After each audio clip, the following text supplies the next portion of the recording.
Yo, what is up, folks? How are you doing? Do hope you enjoyed the little loading screen that Mac had put together for me there, the little pre-live screen. Helps for a few moments while I reset a few things, look around on Facebook and wherever to make sure that we are actually live. So how are you this evening, folks? It's another wonderful Thursday. It's a bit of a warmer day. It's nice to see it's still bright out this time of night.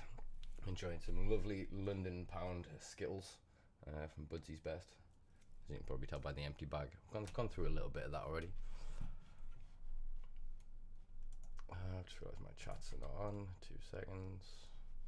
Good evening, Veronica. How are you doing?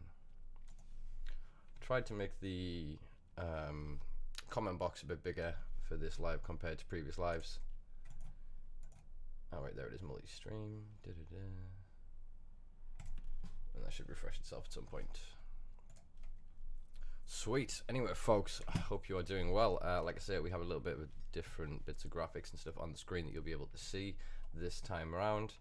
Obviously got the logo a bit of a better place this time. Got a slight little advert for the website on the bottom down there. But I also have the ability to show you guys some of these other screens. So we'll be talking about Last Week in Weed, which is the usual blog that I do every week, release every Monday afternoon, which goes through 3 of the most sort of relevant and pressing stories within the cannabis industry.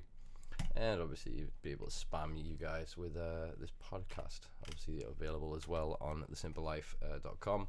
Available at Amazon, Google Podcasts, Spotify, and basically wherever you may find a podcast, you will find this. But yeah, it's all getting very fancy, isn't it? Slowly learning how to use this stuff. Evening, brother. How are you doing today, Chris? Yeah, I'm just slowly working my way through this London pound Skittles. It's very tasty. I wish I should have kept some buds to actually show you guys. But we will be opening this Zaffa at some point shortly as we go through the live. I don't know if you noticed, but I wanted to fill this empty space of my life for a while. It's just kind of dead space or writing space. For these lives, I wanted it to be somewhere where I could roll up with you guys, show you the nugs. We could talk about the buds, talk about the strains, the cultivars rather. And I needed something to kind of display stuff on.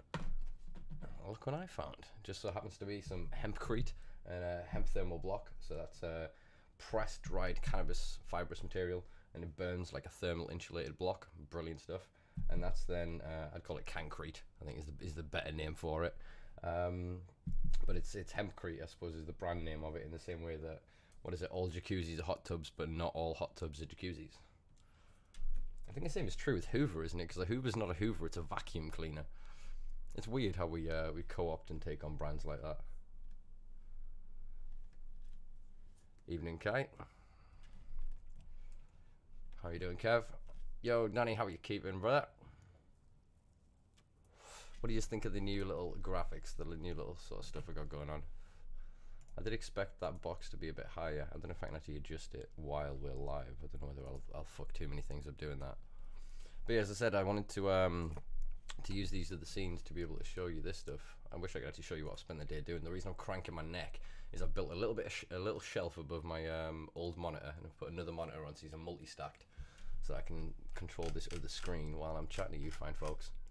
But yeah, this is the 18th issue of Last Week in Weed. I've done it for 18 weeks straight, and frankly I'm happy to do it for 1800 weeks straight, because there's always going to be relevant news and things to learn within the cannabis industry. So I looked into this week a bit of Sadiq Khan.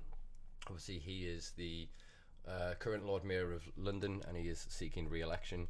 The Lord Mayor has kind of the policing powers of the police crime commissioners, so he would actually be able to keep his promise. I break down in here how exactly he would be able to do such a thing. His main rival, Conservative Sean Bailey, I haven't actually bothered including any photos in this one, talks about that he can't do it. The same is true of a statement made by the press secretary down here for the PM. But then, like I say, I break down how it could actually work, but it's quite an interesting one. Obviously, Canopy is a company I've been keeping an eye on for a while, if you've been reading any of my other stuff. So this is just about their latest acquisition. We touch on the buyout that they did the week before of Ace Valley, another very prominent cannabis company. And then I talk about a dealer down in Manchester who basically pled to the court that the reason that he was dealing was that universal credit was simply just not enough to support himself or his family. So it's a good breakdown in there. But like I said, there's 18 other issues, and I cover some of the most sort of prominent and relevant and pressing news stories of the day, so they are worth checking out on a Monday evening. Pardon me. And I suppose there's a few other things to chat about going with that, and that is I've just picked up another job with Green Queen magazine. For anybody that doesn't know, Green Queen magazine are an online resource run by a couple of women in the UK, and they're building quite a hell of a website and a platform, and they're looking to publish and create much more sort of written content. So I'm in the final steps of negotiating a position with them to have a guest blog spot on their website. Doing the same with a couple of other websites, so you will see a lot more of that Simpa Life logo kicking around the internet and attached to various other blogs, content, written articles, etc. So do keep an eye out for that. Indeed, UK lady, he is only interested in furthering his political profile. But to be fair, the mechanism by which he said is he's set up a London, was it a London Council of Drugs? What did he call it? I can refer back to my other work. This is handy having this at the screen here.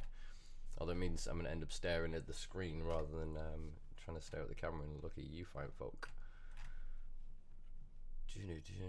He would set up a... God, that's so many words. London Drug Commission to investigate the benefits of decriminalising cannabis within London.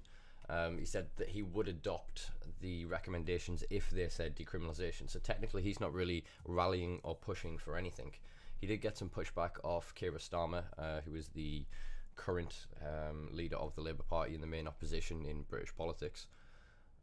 So he does kind of stand alone, and I think it's more of an attempt at vote getting than anything else.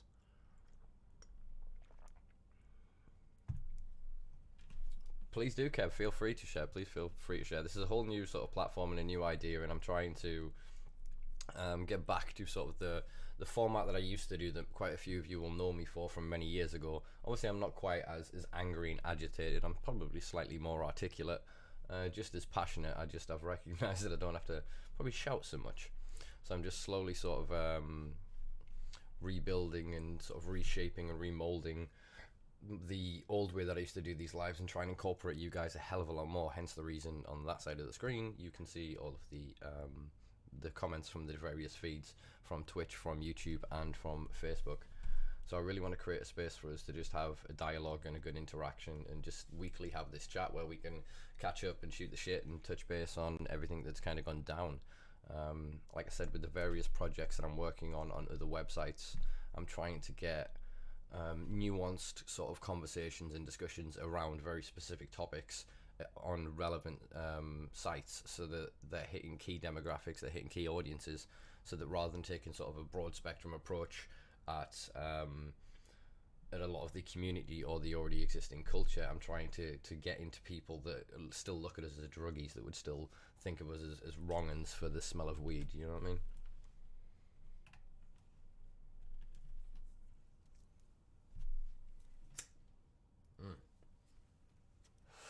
Speak the smell of weed. This stinky, tasty, so damn good. Yeah, really appreciate Budgie. Budzie's been to and supported obviously quite a lot of our events, the Durham City Cannabis Club events over the years. You'll see him at most UK events really as well, and yeah, good quality UK product. So I rate it. I'm happy with that. I'm very happy with that. I'm gonna have a little bit more of this, and then I'm gonna rip open that Zaffa and give that again. Which I think is just, is Zaffa Jaffa Cake cross one of the Skittles crosses, isn't it? Everything is a Skittles cross nowadays, isn't it? Used to everything be dog. Now everything, I suppose most of these things come from the variants of the Girl Scouts anyway. I'd like to cover the recent people who got off particularly scot-free in Lincoln with very short sentences and tiny fines for millions in grow houses. Ooh, have you got any material that you could send me, UK lady? I'd appreciate getting to look at something like that. It's becoming ever more apparent that there is a postcode lottery in this country, that if you're in the right place, or if you're a member of the right class or the right race, or you happen to know somebody kind of thing, your case doesn't get where it's supposed to go. yeah, if you piss off the wrong person, a very small amount of cannabis can land you in trouble for a very long time. Yeah, it's a weird system at the minute. It's a very weird system. Big up, Simon. How you doing? I have been meaning to reach out to you since you guys launched Leap Scotland the other month. Really impressed with what you guys are doing, and great to see the multifaceted approach that you're taking and trying to show more of the conversation around drugs, that show the socio-economic impact and implications, the consequences of prohibition on, say, mental health. And I think these are wider conversations that need to happen, especially within the authoritative sort of institutions, because too often I think apathy sort of comes as a consequence of stagnation that happens when people get stuck in cultural bubbles, when we don't have that opportunity to sort of integrate and to experience the other, so it's a lot easier to demonize them, you know what I mean? I like that. Kira Starmer is just a Poundland Tony Blair. I think we're just generally less war hungry at the minute anyway. We don't want to go to war as the Brits. We're the world's second largest arms dealer, so we're quite happy selling to everybody else that wants to go off and commit a genocide. We're going to sit at home and do jack shit. I can't read that because I've put my thing under it. Oh man, how do I change that? What's it called? That is an alert box. How do I put you on top of... I love getting to grips with new software. Right, that should work. Means the next time an alert comes up, it should go over the top of that little advert for the website. If anybody hasn't checked it out already, do check out thesimplelife.com. I am looking to update it before too long. The color scheme for me is getting a bit bland, but I've kind of made a commitment to try and avoid advertising and to try and avoid it just looking like another generic flashy thing. Do you know what I mean? I want it to be quite simplistic, easy to navigate, and to over time become a great resource for the, I suppose, the documentation of the history of this movement and of the fight, not just for the end of cannabis prohibition, but for the end of all drug prohibition.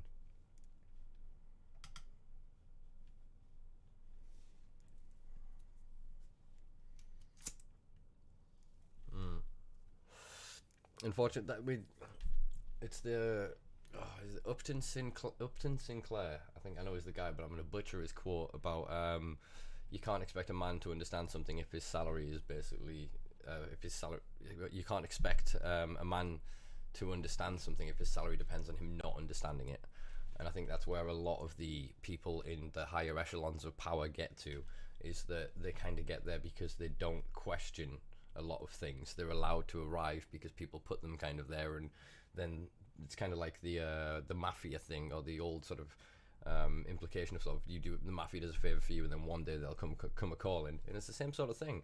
Is these people then rise to those positions, and then easily malleable and manipulable.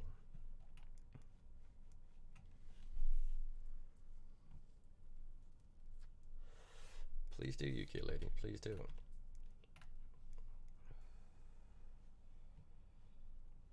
Oh, excellent. It's good to know that there'll be some voices there at the police superintendent's conference. I think it's interesting because if we look at, I think there's a police federation. Obviously the UK is slightly different than Scotland. For people that don't know, Scotland has just one police federation, effectively, or one police overarching force. Same with the PSNI in Northern Ireland. England and Wales, I think we have 40 individual constabularies that are then organised up by PCCs and chief constables, in this set policy at various levels. But it's interesting that the Police Federation, who's kind of like the overarching body of all of this, they voted the other year to, I think it was near unanimous, that they did not want to continue with prohibition. The idea of policing only to dealing with potential drug dependency issues causes more consequences, not just to the consumer but to the wider society.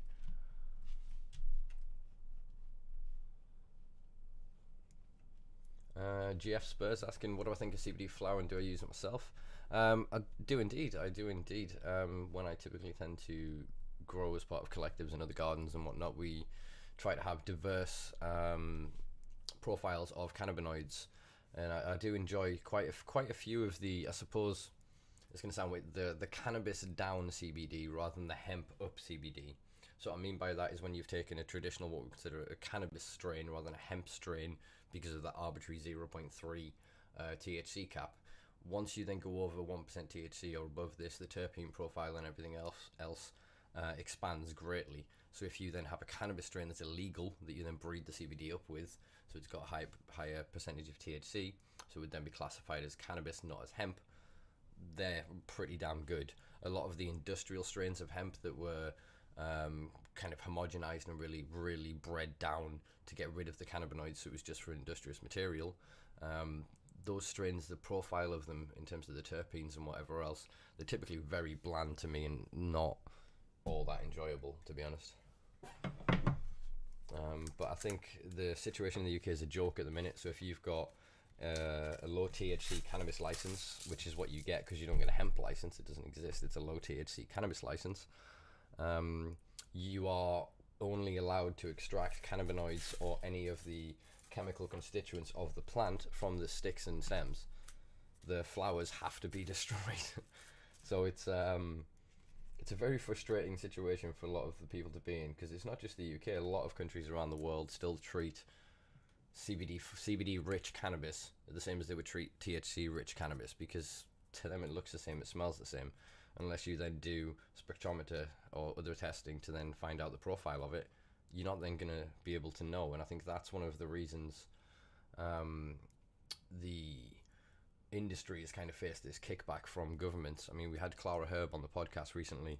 She'll be out on next Monday, actually. Will be released on episode 26, I believe, of the Simpa Life podcast. We were discussing how in France, basically, the CBD industry won a massive victory in the European courts.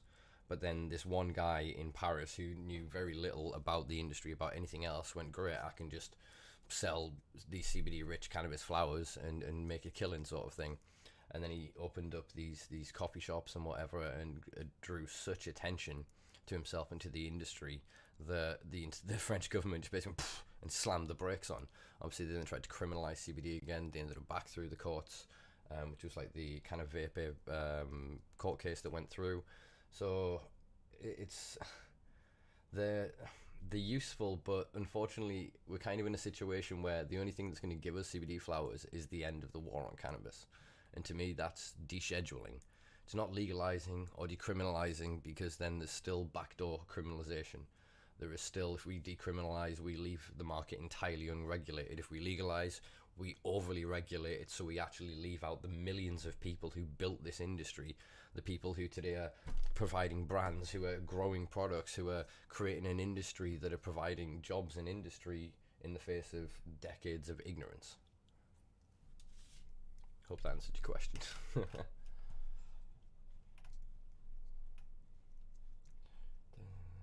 Sorry guys, I'm just reading this long comment from Simon.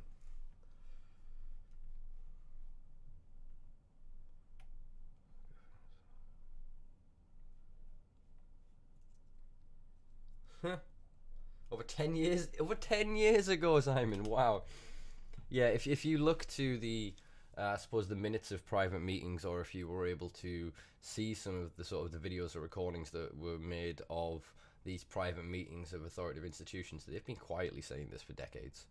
We've known for a goddamn long time. Think of the John Ehrlichman quote, the Nixon advisor. I mean, he spoke in, was it an interview in 92, in the early 90s, something like that, with CNN or one of these other outlets, and he spoke of knowing that even when they were implementing the modern war on drugs, that they knew it wouldn't work. But that wasn't the aim of it. It wasn't to, as the UN declared in 61, to create a drug-free world, because that was an impossibility. At the same time, at the start of the 20th century, when they were criminalizing opioids, they were creating a regulated market for to create the pharmaceutical industry. So they don't want a drug-free world. They just want to create enough obfuscation and enough barriers so that the average person can only gain access through them. It's the whole monopolization system that we saw of faith. So the whole thing that happened in the 14th century, I think it was the Pope issued a statement to the monks in Ireland, basically saying that they'd banned the mushrooms that they were consuming because they were having these experiences that were bringing them direct consciousness and connection to God. And basically the Catholic Church went, no, the only way to God is through us. Do you know what I mean? So it's the same thing, and I think that's what we're seeing with the medicinalization of certain psychedelic compounds, which I suppose actually brings me to this thing that you may have seen that was released yesterday. How do I switch this over? There you are. The magic mushrooms perform as well as antidepressants. So this was a study conducted by Robert Carhart Harris in the Imperial College London, and they basically discovered that there is equal efficacy between psilocybin containing mushrooms and SSRI, selective serotonin reuptake inhibitors. There are a whole different variable class of them, and some work in different ways. I did learn I brought scissors this time. For anyone that saw me last week spending half an hour trying to get into an edibles package. But yeah, so I worry that, because there was an article the other day which I haven't preloaded to show you guys, but you'll be able to find it on the Simpa Life Facebook page, which discusses the benefits of psilocybin as an antidepressant can be found without the psychedelic experience. So as to say that, obviously we've known this for a while with microdosing, that you can get short-term antidepressive effects. But as I was discussing with one of my friends recently, it was the idea that if we don't incorporate the mysterious and the profound, if we don't incorporate that kind of heavy, macro, quite scary experience, I still can't get into this thing. Budgie, your packaging's too good. Hey, I'm in, finally. Oh, that's citrusy. Very, like, tangy smell. A little bit squashed where it came in the post. But it smells delightful. Very hard, compact little nugs. Yeah, sorry, I got very much distracted by the pungent smell of that weed there. But as I was saying, it very much feels like that without that kind of macro experience, so to speak, rather than the micro, you can kind of miss having that revelatory experience within yourself that recognizes a lot of the root causes of trauma. So if all we then do is we create a system of maintenance drugs in the same way that we have with most other things that have gone through the pharmaceutical paradigm, they will then get you to go, oh no, you need this therapy every 3 months, every 2 months, or you need to then get into these and almost treat it like vitamins, rather than actually going, no, if you have 1 or 2 seriously high dose experiences, you can then reveal to yourself, like I say, childhood or long forgotten trauma or difficult sort of experiences or things that you've just not quite faced or dealt with in your life. You might wake up and realize after that experience that shit, I hate the relationship I'm in, I hate the area I live, I hate the people that I work with or whatever else, I hate my job, and then be able to have the strength and the ability to do something about that, you know what I mean? And I think that you just won't find that in a very hygienic and very standardized and oh god, sorry, that's quite light, sort of bland experience. I'm seeing that from an outsider looking in, and even that it's because I can't see through the windows, because there's not been all that much information revealed as to how these trials and therapies are being created. But I do feel that, like I say, without incorporating the mysterious and the opportunity to have those extreme experiences, we miss a lot of the potential healing of these substances. How you felt? Yeah, I've got a I can't show on this because it'll mess up the live. I actually have a document sent to me by Dr. Kelly Seaman, which explains in incredible academic jargon a lot of the reasoning and basis sort of behind it, and it is to do with sort of killing all other pathogens and all potential bacteria and everything else. It's a final process that they need to go through to basically meet pharmaceutical accreditation, to be able to say that there aren't any of these other materials, contaminants, or other things in there that could potentially be dangerous to the patient.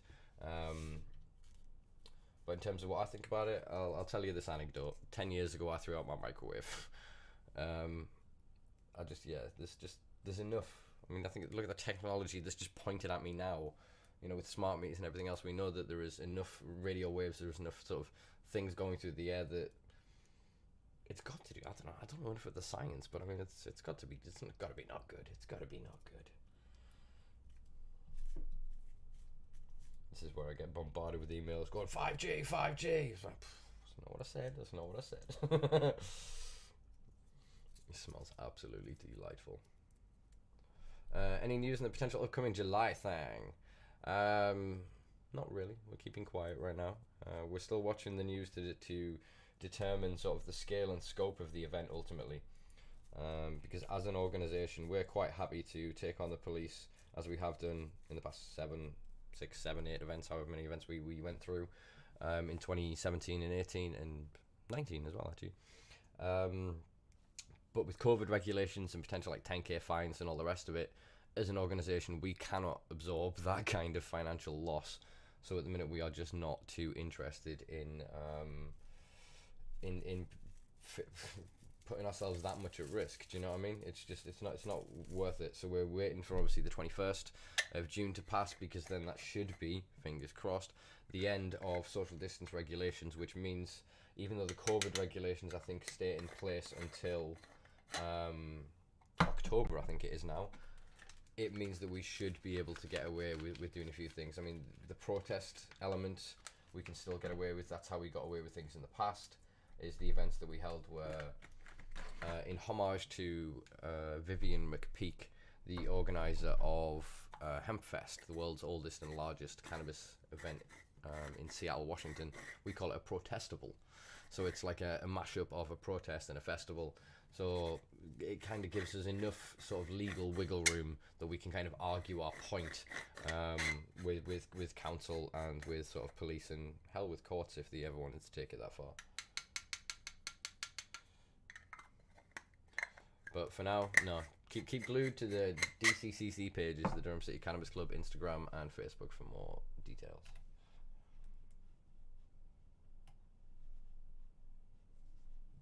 Evening, Jamie. How are you doing, Phil? I just want to show the people this. How cool are these? Phil sent me these the other day, and some lovely gummies and the skins that I've been enjoying the past few days. So just want to say thank you very much, brother. They are so cool, and look, they actually fit my giant ass coffee cup. So cheers, brother.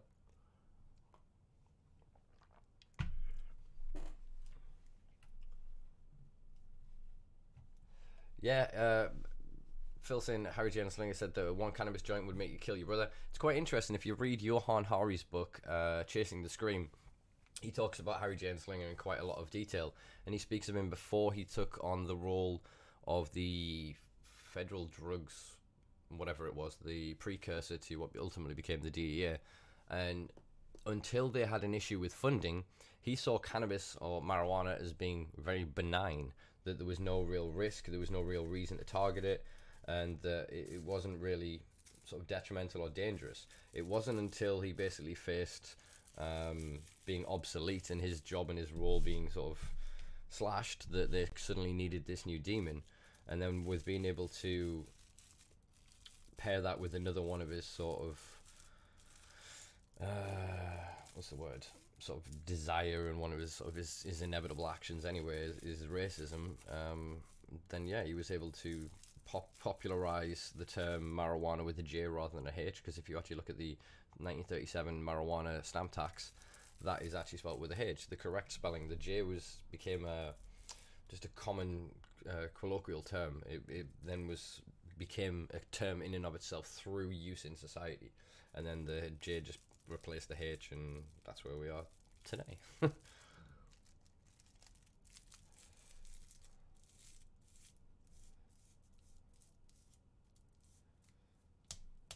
Yeah, there are so many studies and even more, like unbelievable amounts of lived experience in people with real world sort of anecdotes and data that could tell you, myself included.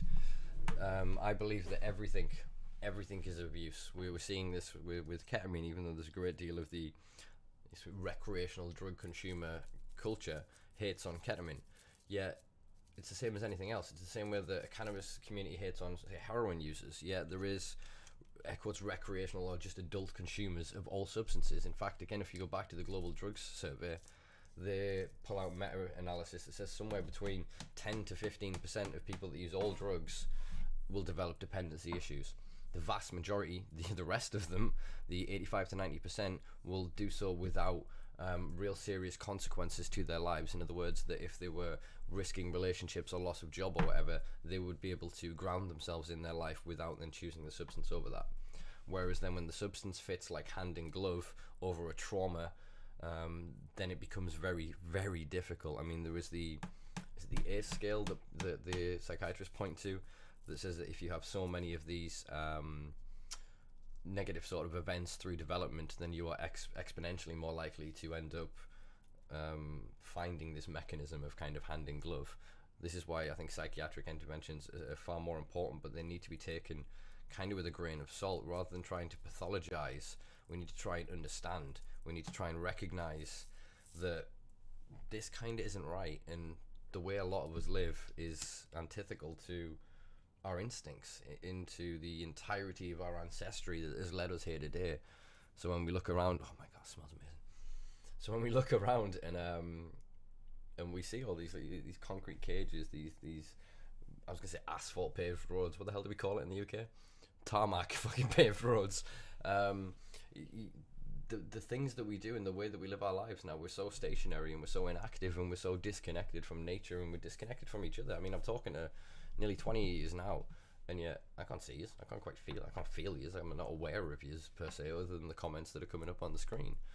Whereas before, if you wanted to communicate with somebody like this in the past, you had to physically go and be with them and spend time with them.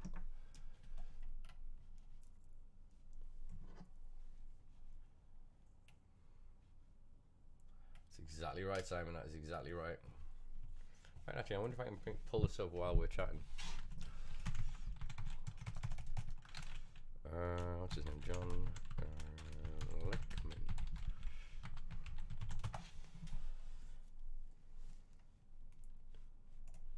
There you go. That's I like having this multi-screen system. This shows I can do this. Look.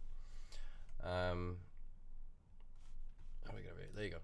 You understand what I'm saying? We knew we couldn't make it illegal to be either against the war or black, but by getting the public to associate the hippies with marijuana and blacks with heroin, and then criminalizing both heavily, we could disrupt those communities. I think the full quote is that we can like demonize them night after night. It was CNN. That was a good guess then. That was a good guess. I don't want the video, just show me the quote.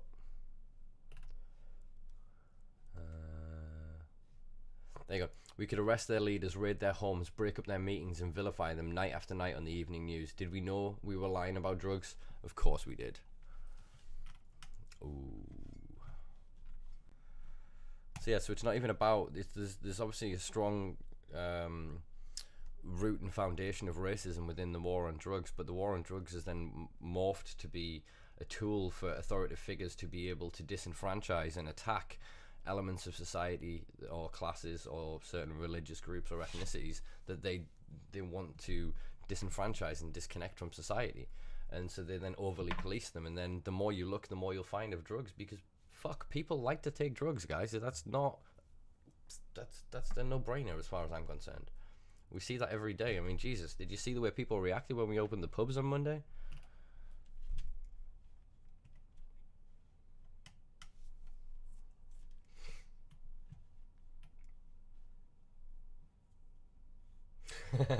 $10 milligrams of Liberty Cap saved my life. You don't see unicorns. But again, it's horses for courses, isn't it? I mean, some people want to see fucking unicorns, and they should have that freedom and that right to do so. It should just then be a regulated market to allow people to access these substances that then would come with either antagonists to be able to prevent or stop the experience. I mean, this is something, I can't remember the name of the pharmaceutical company off the top of my head. They're working on an LSD antagonist that basically works the same way as an naloxone for heroin. So then you would just ingest this and it would stop your LSD experience. And I think that being able to create compounds like that and then sell them alongside of these into an adult consumer market, alongside education, helplines, informational resources, we could easily prevent the vast majority of difficult situations that people face on especially entheogenic and psychedelic compounds, but on all substances.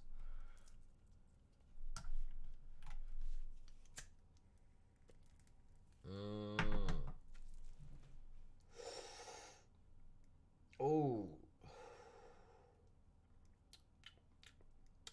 that is very orangey. It's got like a cookie-ishness to it as well. Like the earthiness of a Girl Scout cookie. Oh, that is delightful. Damn. Big old Budgie, that is fucking tasty. Yeah, that's quite tasty little bud. Camera's a bit crap because the way the light is, you can't actually see all the trichomes on it. But it's pretty tasty bud. What's your thoughts on cannabis prescriptions? Horses for courses, brother. Horses for courses. I don't blame anybody for wanting access. I mean, it's not. I don't truly believe that at this point the clinics can provide a better product than the illicit market can, or that you could ultimately provide for yourself at this point. But I think the buying of the piece of paper for protection, so that then you end the fear and the decades that most people have lived under of propaganda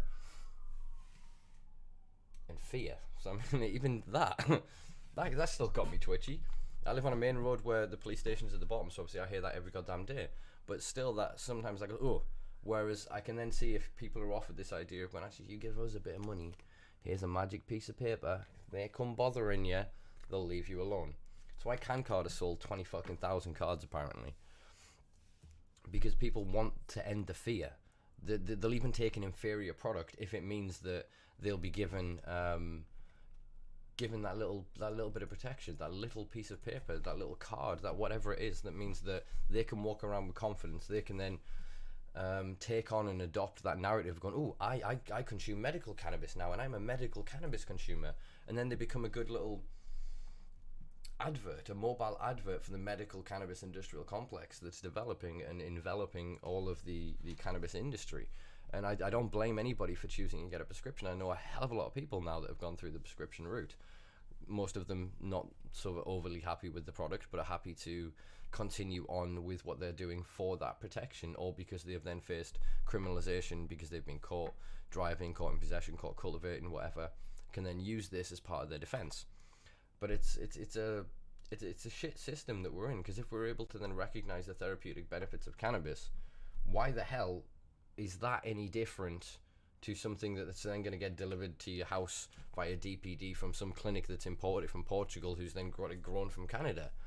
The damage that does to the environment, the carbon footprint of that, the unnecessary nature of the industry that then creates, of that supply chain, when actually, if you were to then probably kick a fucking football out the back garden of the average person, you'll hit a cannabis grow, and would have been able to supply a product of decent quality enough to then be able to get you into that base of access.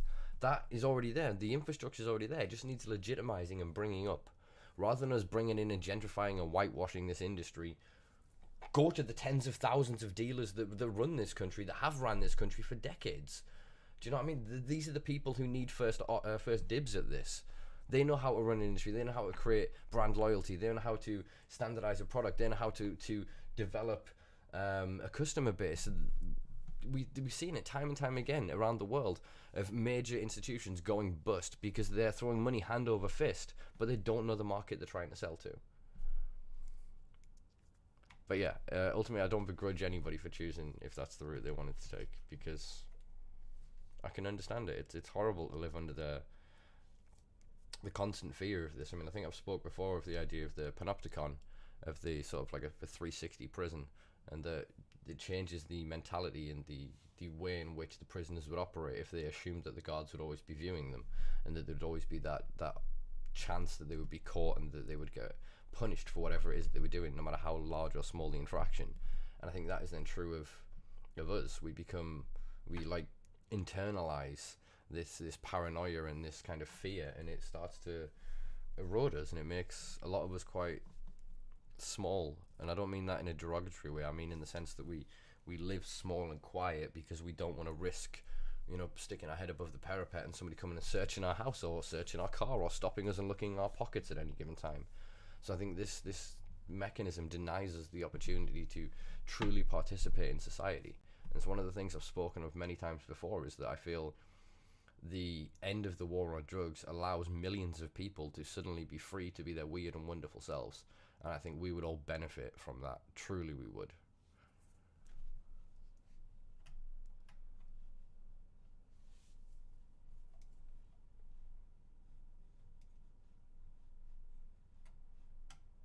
Good luck, little wolf. Good luck. I hope it's a quality enough product that you're happy with it and it gives you the kind of results that you want from it. Big up Farhan, how are you today, mate? A green.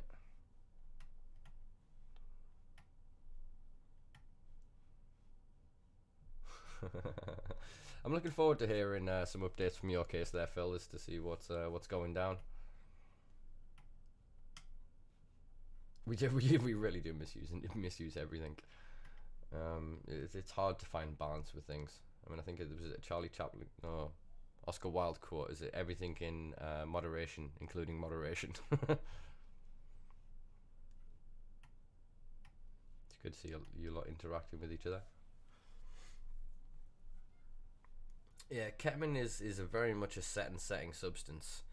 That if you take ketamine, which is then a tranquilizer and then can affect motion and mobility and everything else, if you then get it in a fearful setting, you can have quite a difficult experience, because if you then kind of get in a mindset of I don't feel safe, I don't want to be around here, you then become aware of your vulnerability and your fragility, and that can often amplify quite difficult experiences if you don't have people you trust around you that can help you get to a place of safety. And because of the sort of nature of a ket hole, K or a K hole, a lot of people tend to stay away from it as a substance. I mean, I've dabbled and I've seen the good and the bad side of it, and I'm glad to see that ketamine infusion treatments, they're starting to look at that as a more pragmatic way of approaching this, because I've had quite a few friends over the years that have developed quite difficult ketamine problems because of the antidepressive properties of it, that frankly ket was the only thing keeping them alive and from sort of committing suicide, but then ultimately destroyed their physical health. So it's a very difficult thing. Whereas again, I think it's the profundity of the infusion experience of then being in darkness and the quiet and having to look inward. I think it's that inward reflection that is the most powerful aspect and the most important healing component of psychedelic or entheogenic compounds.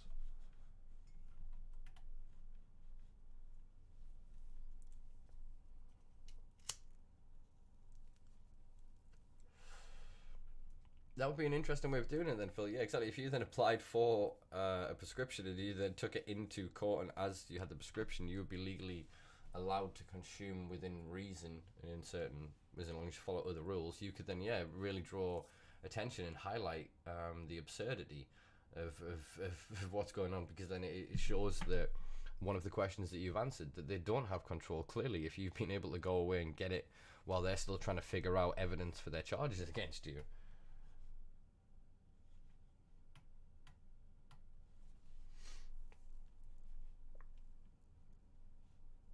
Yeah, I understand that, little wolf. I think a lot of people end up in a similar sort of position, in terms of if you are dependent on one or two people in an area, and that one person is a dick or whatever, and they want to exploit you, they want to make money from you, then it's shit to be reliant on those kind of sort of people. I often take for granted the wide network of people that I have, and obviously with what I do, I'm in touch with a lot of people all over the world, so I never quite end up feeling alone. But I do feel for people that reach out to me that have then watched videos and read content and sort of been following the podcast or whatever else, and then we go, oh, I really want to access XYZ, and they truly have no one in their area, and because of lockdown and COVID, there's no way you can even, used to just be able to ask at the back of a dodgy pub kind of thing. There was always means and ways.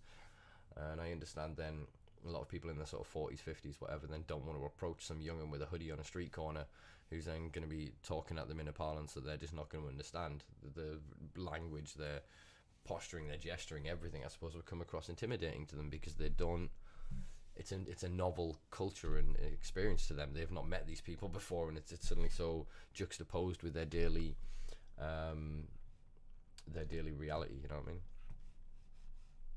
Lost my mouse, so I can't find. There it is.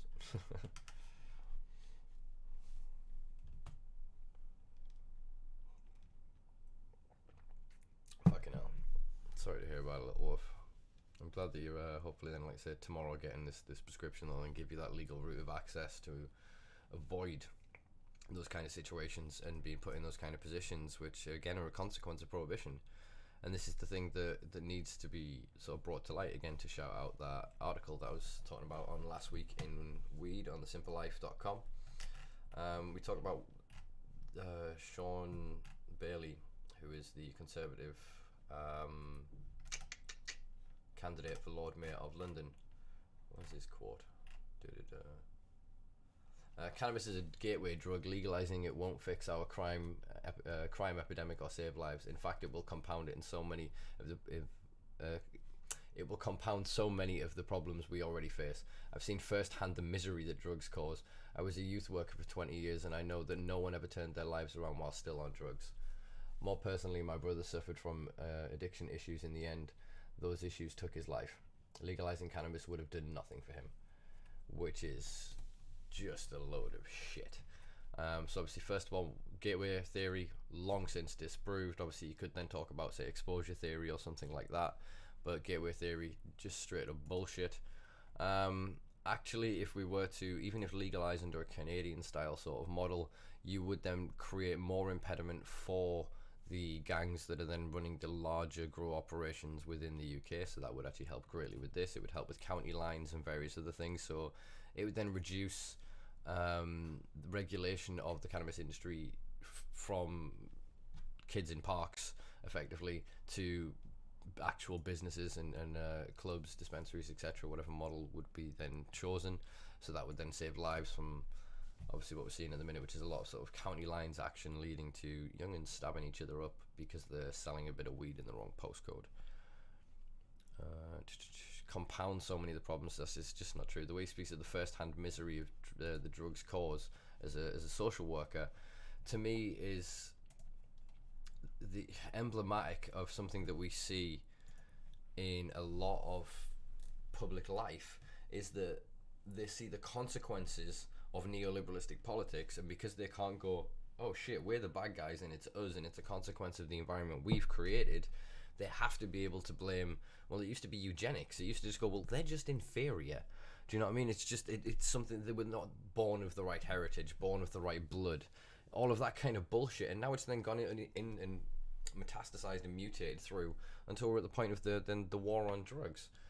And all of the issues that we see in incredibly deprived areas that then are literally left to only run on drug deals and drug sales. Same with a lot of the places around here. A lot of these kids will have clothes on their back and food in their belly because their dad shots a bit, because he sells a bit of weed or he sells a bit of coke or he does a bit of whatever else. These are a necessity. The 10 plus billion that's made in the UK every year on drugs, most of that money goes through small level hands like this. It actually helps people. And that's what people need to recognize, is we have to look to legitimize the existing market. Drugs are not something brand new. We can't just legalize and all of a sudden, drugs are already everywhere. Every fucking where. Remember the last two investigations they did around public office in the UK, they found methamphetamine in the Home Office, and what was it? 9 out of 10 toilets that they tested in the House of Commons had cocaine residue. Drugs are fucking everywhere. There are parts of the UK where you can order cocaine faster than you can get a goddamn pizza. So legalizing is not suddenly going to mean drugs are everywhere. What it actually means is the drugs that are everywhere in the world that is forced underground, that is obfuscated and that is hidden from the average person who then chooses not to take any substance, can come to light, and they can see the plight of these people and the consequences of prohibition and these bullshit policies that are meant to demonize and otherize and chastise and bully them out of their lifestyle, out of their choices, you know what I mean?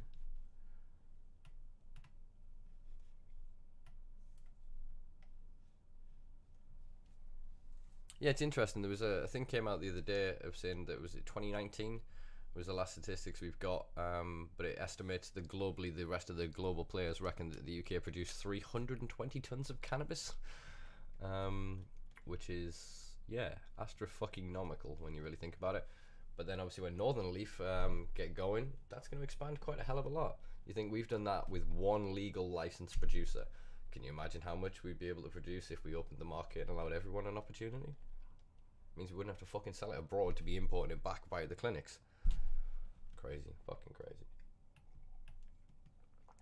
It's interesting. I was just thinking there in my head, actually. Someone needs to start, if someone's going to do this, if these systems work, start a can card style system for home cultivation.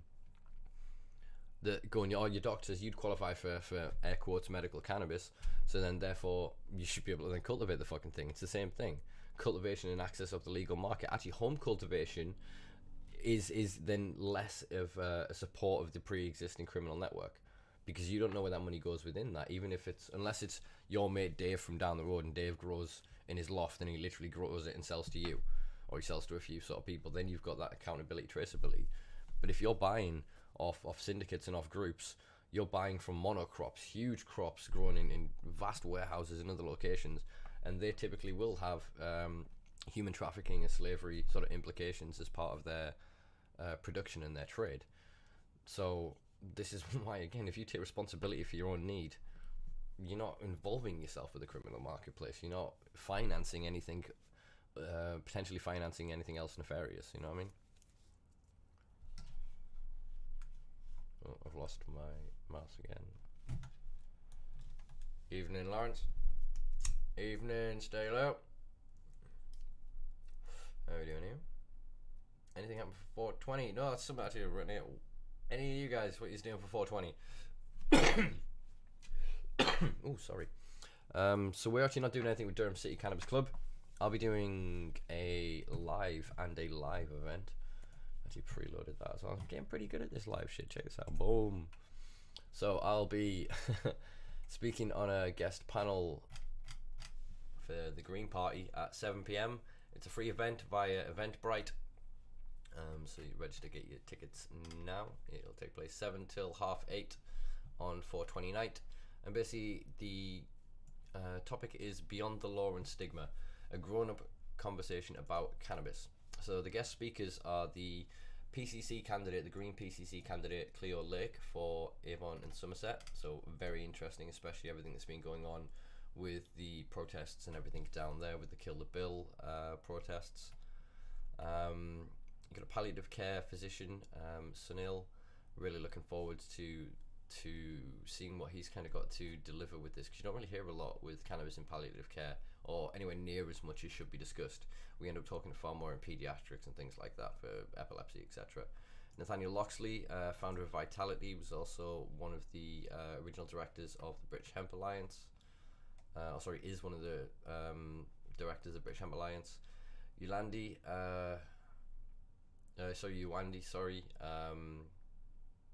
who I believe I met before actually at a protest in London. I think at the Patients at Parliament thing for the Patients at Parliament thing for the UPA in 2018. I think I remember meeting her. But yeah, it's gonna be quite an interesting sort of panel. Obviously, I think I've been kind of chosen to be a little bit of a rabble rouser as usual and cause a little bit of trouble and a bit of ruckus. So it should be quite fun. Do check it out. And then basically I'm going to do a live on here straight afterwards. And I'm not quite sure what I'm going to do yet, but we're going to do something. Just going to have a nice smoke along. Might break out the rig, do some dabs, do some bongs, and just get really high for 420. I haven't done that in a while on a live stream.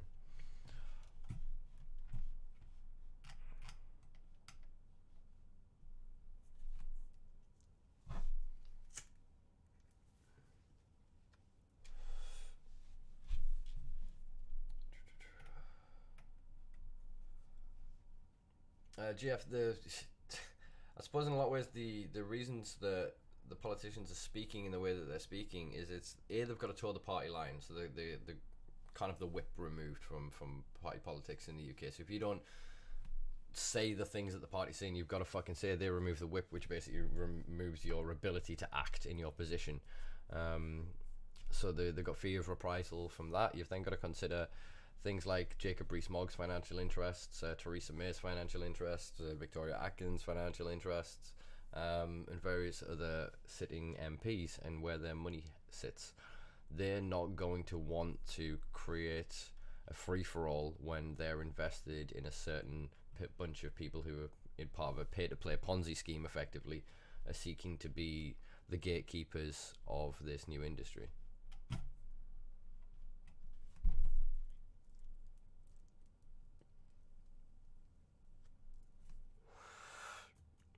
Exactly, and that's something that they're not really thinking about. Is that legalization means that if they truly eradicated the illicit market by regulating it, or they create a legalization market where there's a little activity around cannabis as an unregulated trade, those are the elements exactly will seek other substances. And we've seen that with the proliferation of crack and meth at various times when they kind of explode into a population's consciousness, and it's often driven by the profit motive of various organized criminal gangs.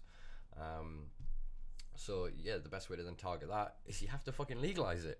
We can't prohibit a substance out of existence. Various countries in the world are looking at trying to now criminalize tobacco, and it's ridiculous. No, it can't work. It can't work. We have to offer alternatives. We have to offer education, and we have to then, you can use mechanisms of tax and whatever else, but then you just create a classist system in it, where the poor can't afford to access something that the rich then can.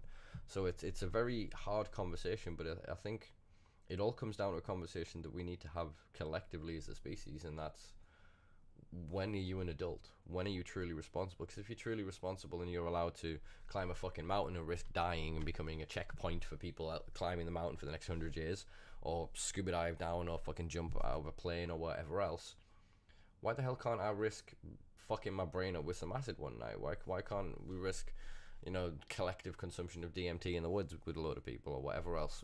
It seems absurd. If I'm aware of the harms, and if I then pay, sort of by paying for the substance, a part of that taxation would then go to offset the harms of that, why the fuck wouldn't you just allow that thing to happen? And then you use education, you then use dissuasion tactics rather than demonization and propaganda and lies and bullshit, because that just doesn't work. We know that just doesn't work.